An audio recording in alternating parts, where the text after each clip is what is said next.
tissue culture-ka marxalado kala duwan ayuu soo marayaa marka la diyaarinayo oo muuska markaan ka hadlayno gaar ahaan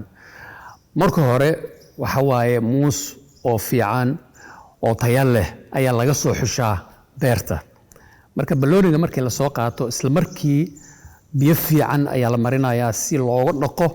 waxa la wixii wasakh ah oo baloonigaas markaas uu wato laboratoriga marka intaan gudaha loo soo gelin waxa waaye mar labaad ayaa haddana dhaqid lagu naqayaa waxaa haddana lagu daaweynayaa wax oo fungicides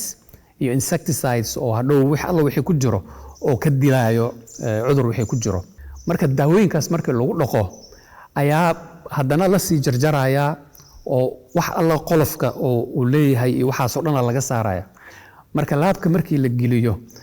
intaan ma taqaana la talaalin waxaa loo diyaarinayaa raashinkii uu ku soo bixi lahaa raashinkaas oo ka kooban all elements micronutrients iyo micronutrients waxay dhahaan oo ka kooban macnaa nitrogen phosphorus potassium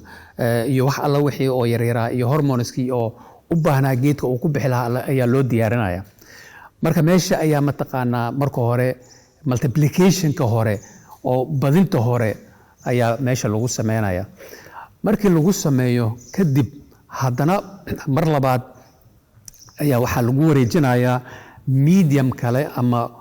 nafaqo kale oo cusub oo ka duwan kii hore si xidid uu u samaysto geedka la talaalo ayaa waxaa la geynayaa qol oo diyaarsan oo temperaturekiisa optimum yahay aan ka badnayn ilaa 22-23 degree moisturekiisana aan badnayn lighting fiican oo geedka uu ku soo bixi karo isagoo yar markaas oon weli aan weynaan ayaa waxaa lagu talaalayaa bacooyin oo markaas bannaanka loo soo bixinayaa greenhouse-ka la gelinaya si adkaado oo uu noqdo wax adag oo iscelin karo markii cimilada bannaanka uu la keenay